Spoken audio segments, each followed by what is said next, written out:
Good evening. Welcome to Joel the Nose. Guys, see my new toy? I'm going to be using this soon for podcasting and flash briefings on Alexa, different things. Not using it right now, but wanted to show off my new toy. Why am I with you tonight? I like telling stories. I'm an attorney.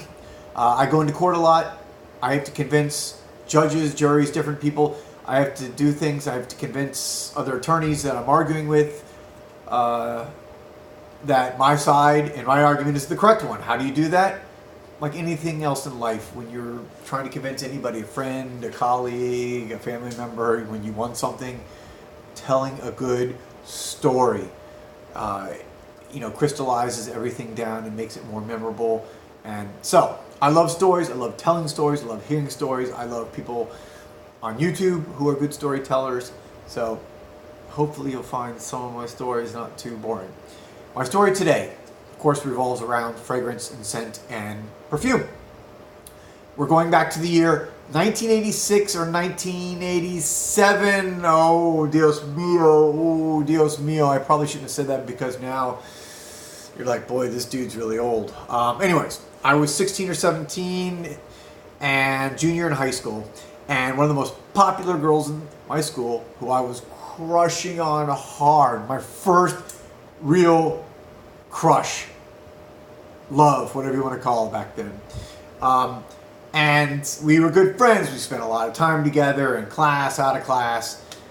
And she was very fashion forward and conscious for someone 16, 17 years old, when most of the kids weren't wearing scents or fragrances at that time or whatever. She was, and she would wear Estee Lauder Beautiful. Oh my gosh. So to this day, just hearing those words, Estee Lauder Beautiful, takes me back to being 16, 17 years old and the memories of this kind of first puppy love. And that, in the scientific world of scent and fragrance is called odor associative learning.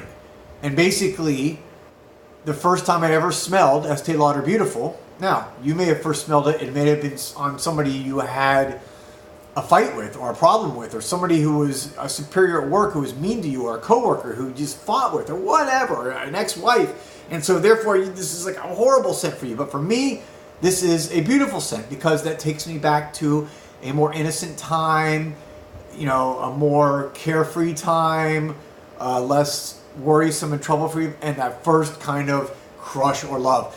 And so I had this wonderful memory of it.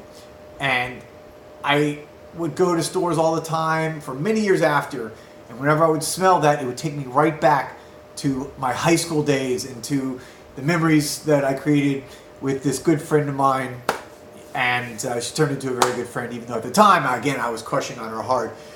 So what's also interesting is I could never recreate that special connection. So for many years after, different girlfriends I had, sometimes for a birthday or Christmas, I would buy a bottle of that, of Estee Lauder Beautiful, hoping, of course, that it would smell the same.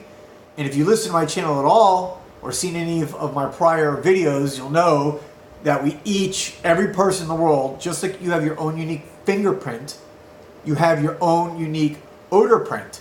And that's all based on your immune system, and I'll go into that in more detail later.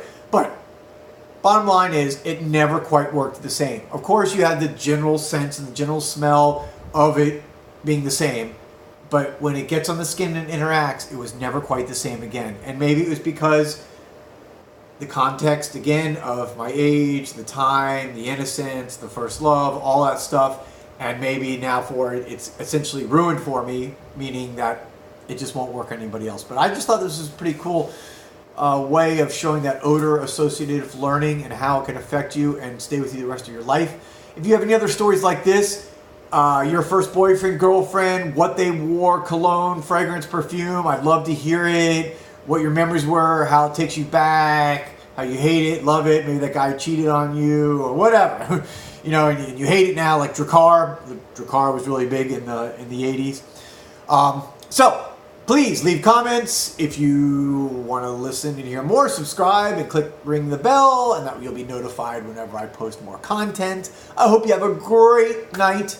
I really thank you. I truly appreciate the fact that you took your time of about 5.5 minutes of your life to listen to me pontificate. So this is Joel the Nose saying, smell well.